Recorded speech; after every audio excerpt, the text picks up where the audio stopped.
Hi guys, a really short video today. This is just going to explain why you've probably not seen very much of my layout. Obviously, as you can see, the fourth outer loop is completely ripped up and the ballast has all been scraped to the side. That's due to over the summer we had that tremendous heat. Obviously, I'm in a shed. I'm not lucky enough to be able to have the layout, especially a layout of this size, in the house, so I've had to have it in the shed. And during the summer, with all the heat, I had some really bad track warpage. The heat got that hot in here that I've never seen track.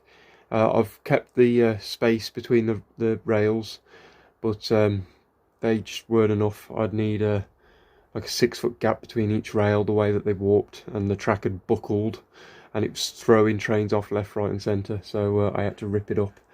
I was a bit weary to relay the track, but I am actually now moving house. I will be moving house very soon, so that's why I've not put any time or effort into this layout, because it's just going to get ripped up, which I'm really gutted about. So over the next few weeks, I'm going to be busy, obviously, moving house.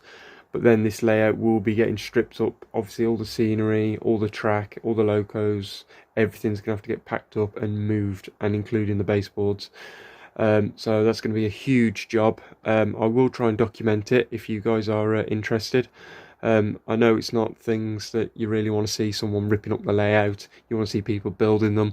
But I think I'll document it. It'll be more memories when I look back. I can see the layout out as it is now.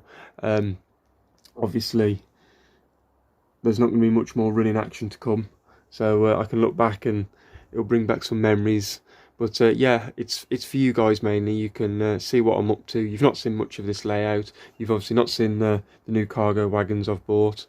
But yeah, if you are interested, drop me a line in the comments. Let me know that that you're interested, and I'll obviously look at trying to film some videos of me scraping up all the ballast, removing the track. And if you've got any questions and you want to know how I'm going to do it or anything like that, then yeah, let me know, and I'll try and film it for you guys. So I'm going to leave you with a couple more running shots of the 31 and the Reggie 37.